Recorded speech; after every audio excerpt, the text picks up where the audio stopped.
Hora de Estudio Bíblico con nuestro maestro el Dr. Lehman Strauss. Este estudio es el resultado del tiempo personal con el Señor, el ministerio pastoral y la experiencia en conferencias bíblicas del Dr. Lehman Strauss. Él nos instruye y alienta con la enseñanza de la palabra de Dios. Ahora, el Dr. Strauss. Bienvenido a Hora de Estudio Bíblico. Muchas gracias por su sintonía. Qué gozo y qué privilegio poder estar aquí para ministrar la palabra del Señor. Y qué contento que estoy por estar vivo hoy. Mire, esta mañana le agradecí a Dios por un día más de vida. Y quiero que este día cuente para Él. ¿Y usted tiene alguna meta o ambición en este día que honre y glorifique a Dios? Espero que sí. Bueno, hoy tenemos otra oportunidad de estudiar la palabra de Dios y vamos a ver el capítulo 35 de Génesis.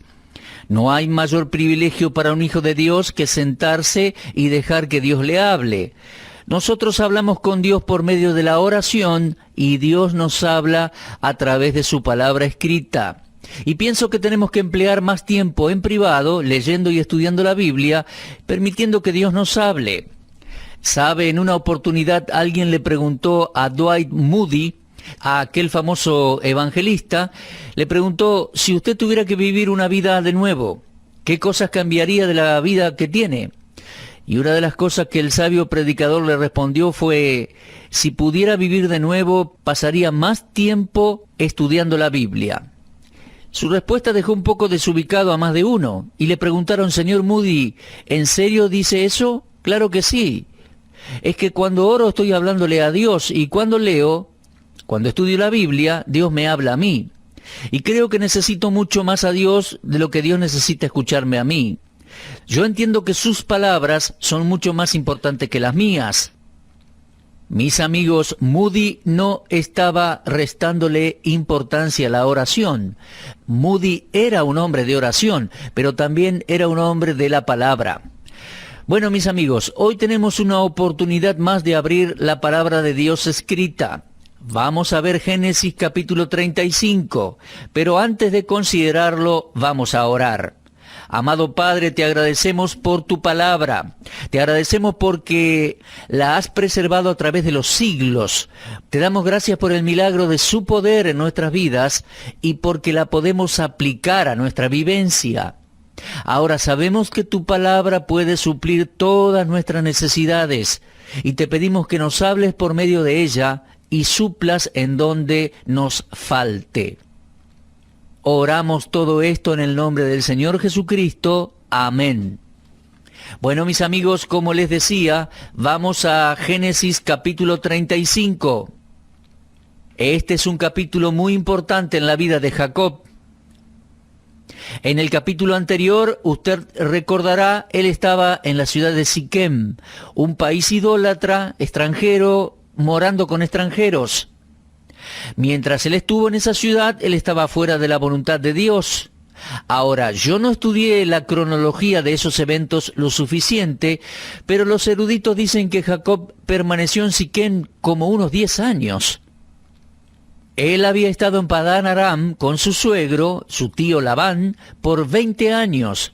Ahora, si la cronología es correcta y el paso de 10 años más en esa tierra pagana fuera de la voluntad de Dios, entonces ya hace 30 años de que él dejó su hogar. 30 años hacía desde la última vez que había visto a Isaac y Rebeca, su papá y su mamá, incluso su hermano Esaú. Ahora, mis amigos, aquí tenemos una observación importante. Hace poco que me di cuenta de esto. La historia de Jacob la leí tantas veces y tantas veces estudié todos estos pasajes, pero nunca me había dado cuenta de esto, sino recién ahora.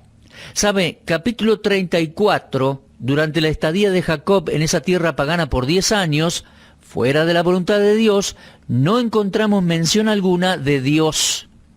En los 31 versículos del capítulo 34 no encontramos el nombre de Dios ni una sola vez. Pero permítame decirle que sí encontramos en el capítulo 34 a su hija Dina cometiendo fornicación y a sus hijos asesinando, matando, tomando venganza excesiva. Todos esos problemas estuvieron en la mismísima familia del patriarca. 10 años fuera de la voluntad de Dios, 10 años sin comunión con Dios. ¿Qué otra cosa podemos esperar que sucediera? ¿Qué podemos esperar que suceda si estamos fuera de la voluntad de Dios? No hay ninguna mención de Dios en el capítulo 34. Ahora, en esos 10 años en Siquem, él hizo un esfuerzo religioso, ya que leemos al final del capítulo 33 que había levantado allí un altar y lo había llamado el Elohe Israel. Ah, sí, él levantó un altar, pero creo que no había una comunión con Dios. Creo que simplemente era un esfuerzo religioso carnal. ¿Acaso no es lo que hacen algunos creyentes en la actualidad? Y mi amigo, ¿no será usted uno de ellos? ¿Tiene usted actividad religiosa en su pequeño altar y tal vez va a la iglesia algún domingo? Es posible que lleve su Biblia, ofrende, cante, pero después regresa a su vida mundana. Permítame recordarle que Dios jamás reconoció ese altar. Un altar levantado en una tierra pagana, donde Jacob no estaba en comunión con Dios y estaba fuera de la voluntad de Dios. Ahora, aquí en capítulo 35, Jacob es restaurado en su comunión con Dios. Y quiero que observe que aquí al capítulo 34 hay un contraste porque aquí aparece el nombre de Dios. Capítulo 34 no se nombra a Dios ni una sola vez. Capítulo 35 aparece unas 11 veces. Por ejemplo, fíjese y marque con un bolígrafo cada aparición. Versículo 1 dice: Dios dijo a Jacob, levántate y sube a Betel y quédate allí. Y haz allí un altar al Dios que se te apareció cuando huías.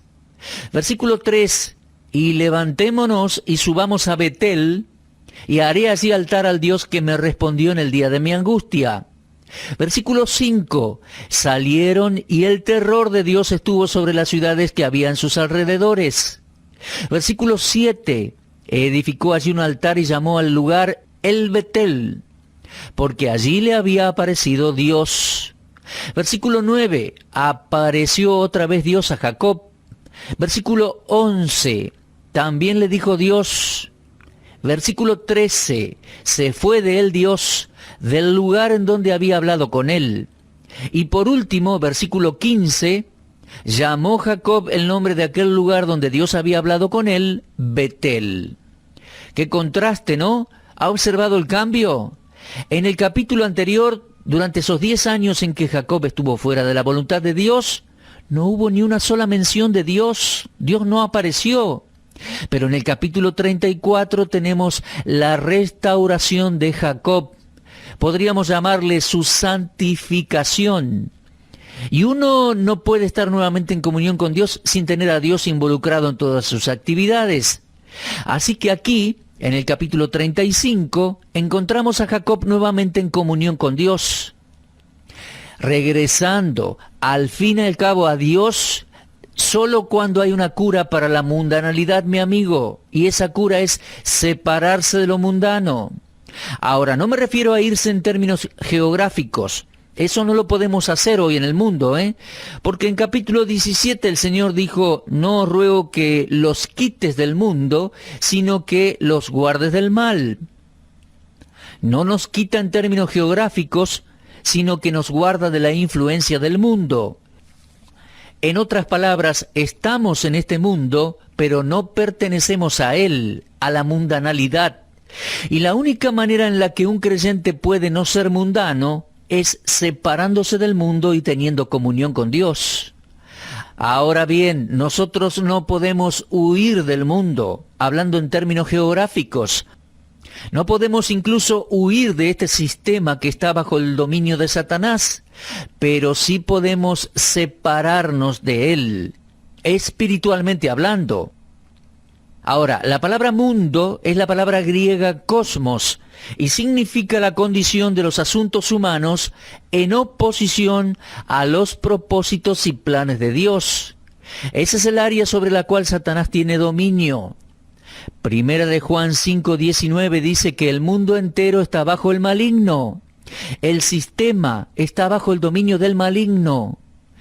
En 2 Corintios capítulo 4, versículo 4, Pablo dice que Satanás es el dios de este mundo.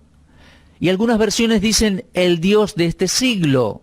No dice el dios del universo físico, sino el dios del sistema humano mundano que se opone a Dios, que no respeta más a Dios, que no responde a las enseñanzas de la palabra de Dios. Ese es el sistema que Satanás domina. Mis amigos, nosotros los creyentes no pertenecemos a ese sistema. En Juan 17 Jesús dijo, no son del mundo, como tampoco yo soy del mundo. A propósito, Jesús le dijo a los fariseos, en Juan 8:23, vosotros sois de este mundo, yo no soy de este mundo. ¿Qué quiso decirles? Simplemente que ellos eran del sistema mundanal, parte del sistema que se opone a Dios. Ustedes están bajo el dominio de Satanás, les dijo. Yo no soy de este mundo. Ese es el significado de la palabra mundo. Jacob estaba hace poco en una situación mundanal, fuera de la comunión con Dios. Y permítame repetirlo de nuevo. La única cura para la mundanalidad es la de separarse del mundo. No es huir del mundo geográfico a una cueva, a un monasterio. No, es separarse de un sistema. Ese sistema que se opone a Dios.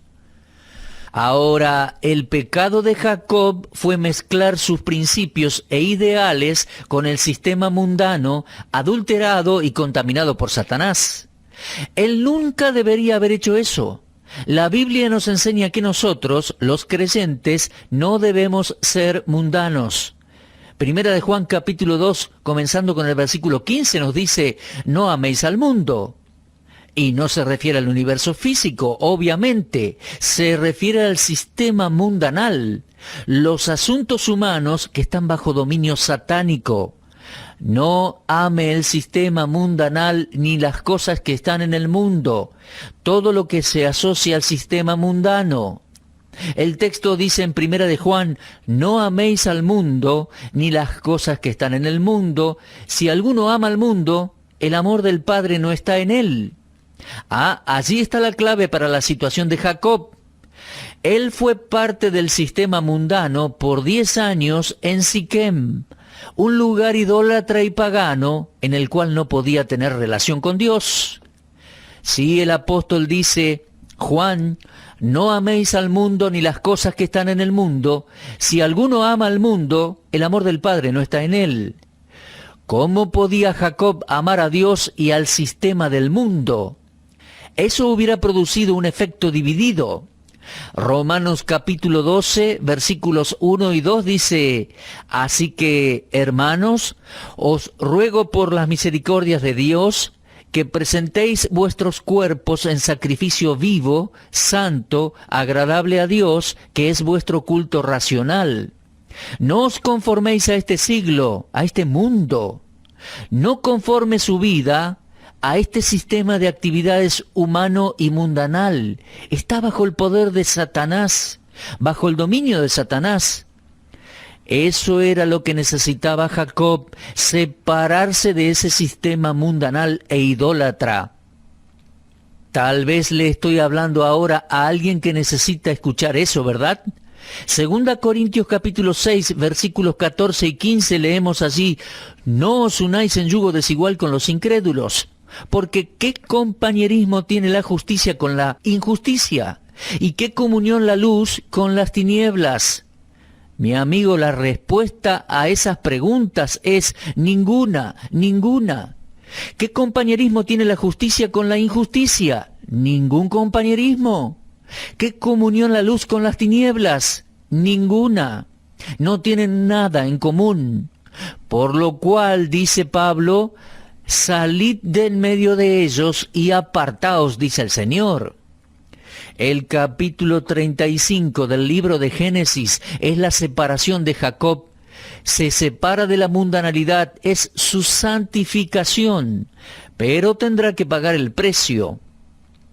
Mis amigos, al leer este capítulo de 29 versículos, usted notará que hay 4 entierros y 3 funerales. ¿Qué precio que iba a pagar este hombre para volver a la voluntad de Dios? Había estado 10 años deliberadamente fuera de la voluntad de Dios, un hijo de Dios, una persona creyente. Pero Dios va a hacer que él pague el precio y que regrese. Hay 4 entierros. El primero en el versículo 4, donde Jacob se deshizo de los dioses ajenos y los zarcillos. Jacob tomó todos esos dioses extraños y zarcillos o pendientes religiosos para las orejas que la gente estaba usando y dice así: los escondió debajo de una encina que estaba junto a Siquem. Ese yo creo que fue el primer entierro. Él tuvo que dejar de lado los dioses extraños, desarraigarlos de su vida y de su familia. Luego en el versículo 8 tenemos el segundo entierro. Débora, ama de Rebeca, fue sepultada al pie de Betel, debajo de una encina. Ese es el segundo entierro. Ahora, ¿quién era Débora?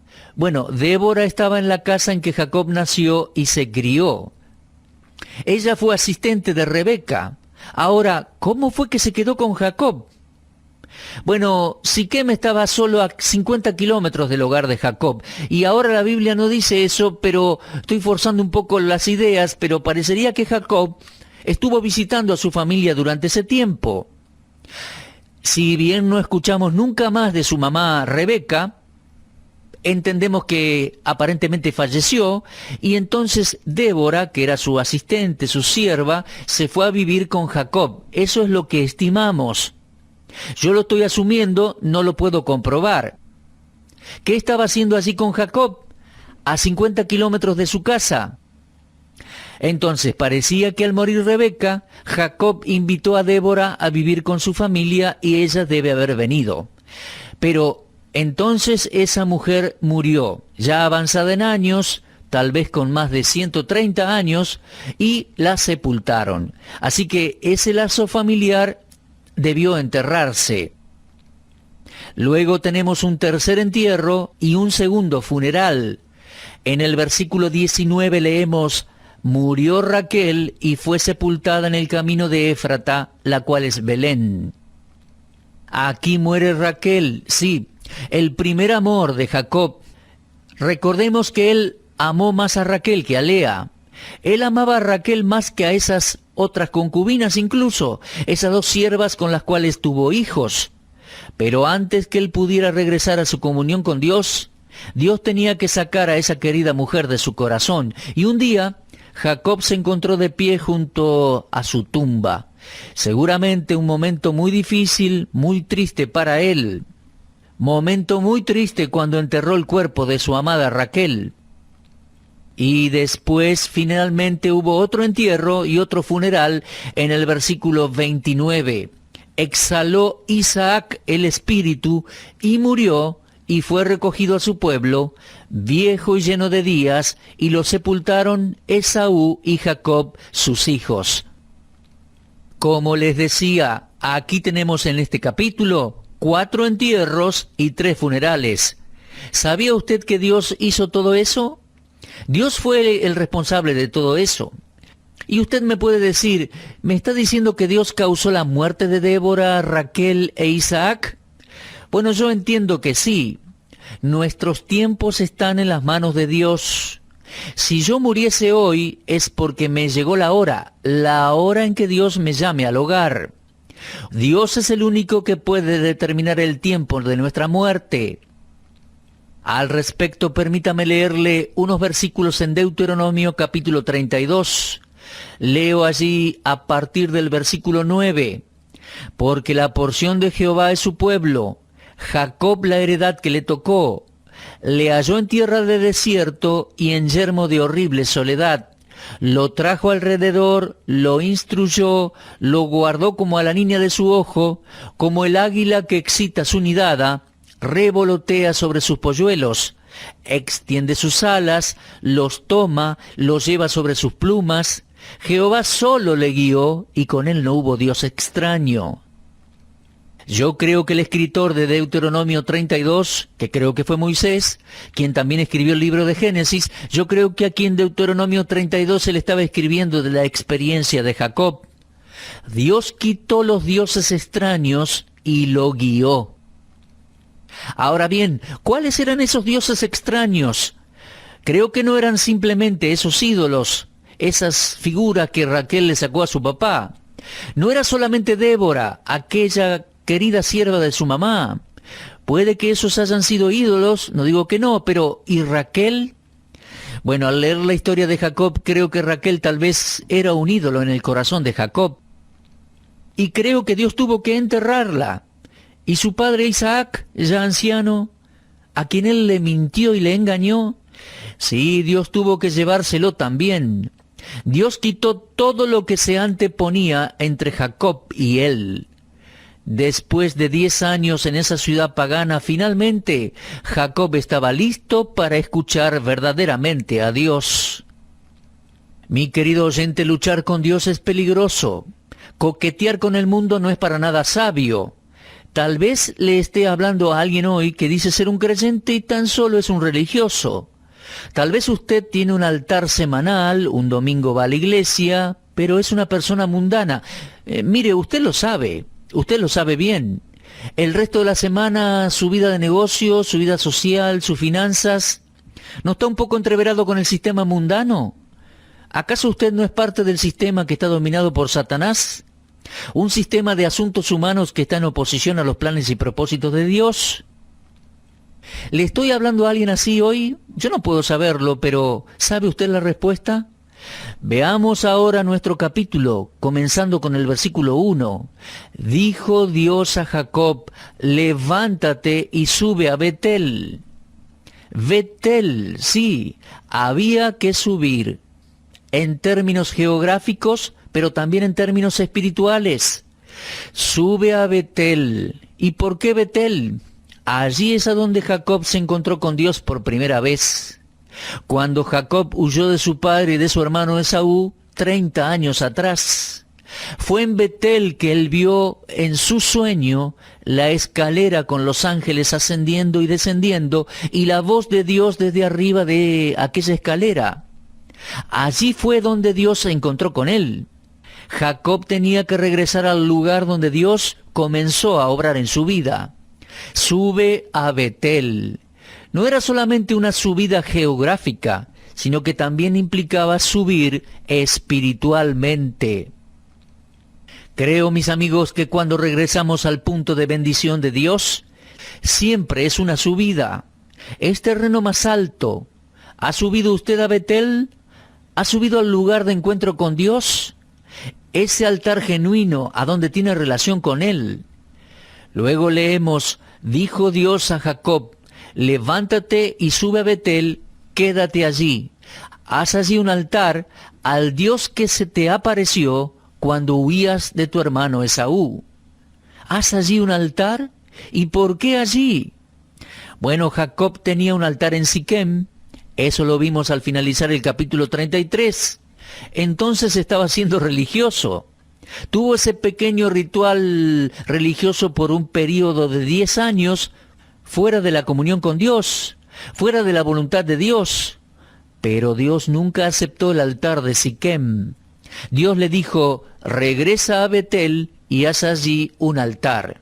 Fíjese nuevamente, dice, haz allí un altar al Dios que te apareció cuando huías de tu hermano Esaú. Qué buen recordatorio de las bendiciones pasadas, ¿verdad? Dios no lo juzga, le recuerda que allí se le apareció, le habla con gracia y bondad. Acuérdate, Jacob, fue ahí que aparecí por primera vez. ¿Qué estaba haciendo Dios? Le estaba recordando a Jacob las bendiciones pasadas. Y amigo, necesitamos esos recordatorios. Hace un poco estaba leyendo una porción del libro de Deuteronomio. No podía conciliar bien el sueño y decidí levantarme y leer la palabra de Dios. Y allí en Deuteronomio, comenzando con el capítulo 5, versículo 15, comienza una serie de recordatorios. Dios dice, Acuérdate que fuiste siervo en tierra de Egipto. El libro de Deuteronomio es el libro de recordatorios. En el capítulo 6, versículo 12, leemos: cuídate de no olvidarte de Jehová. En el capítulo 7, versículo 18, dice: no tengas temor de ellas. Acuérdate bien de lo que hizo Jehová tu Dios con Faraón y con todo Egipto. Capítulo 8, versículo 18, acuérdate de Jehová tu Dios. Capítulo 9, versículo 7, acuérdate, no olvides. Y a través de todo el libro de Deuteronomio tenemos esos llamados a la memoria, a recordar la bondad y la gracia de Dios. De regreso a donde te encontraste con Dios. Regresa a Betel, al día en que te salvaste. Qué gozo aquel día, ¿eh? Para muchos fue un día de lágrimas, lágrimas de gozo al darse cuenta de que era librado del infierno y de la paga del pecado. Dios le dijo a Jacob: regresa a Betel. Estás en el mundo, en un sistema gobernado por Satanás. Regresa a Betel. Levanta allí un altar. Quiero encontrarme contigo. Mis amigos, tal vez estoy hablando a través de este micrófono con alguien que está fuera de la voluntad de Dios. Tal vez algún creyente que no está en comunión con Dios. Mi amigo, regrese a Betel. Recuerde, haga memoria de la obra de Dios en su vida. La bondad y la gracia de Dios lo están llamando de nuevo. Espero que este sea un día de victoria para usted, un día en que retorne a la comunión con Dios, así como lo fue para Jacob. Un tiempo de rededicación de su vida, un tiempo de consagración, un tiempo de regreso a la presencia de Dios, a la comunión con Dios. Muy bien, Dios mediante, vamos a continuar nuestro estudio en Génesis en nuestro próximo programa. Repase la lectura de este capítulo, hermano, querido oyente. Espero que por la gracia de Dios nos volvamos a encontrar. Será hasta entonces. Muchas gracias. Usted estuvo escuchando Hora de Estudio Bíblico con el maestro el doctor Lehman Strauss. Si desea escuchar una vez más este mensaje, visite nuestra página en la internet www.bbnradio.org. Le dejamos la invitación para que el día de mañana nos acompañe aquí, en este mismo horario y punto del dial. Hora de Estudio Bíblico es una producción de BBN.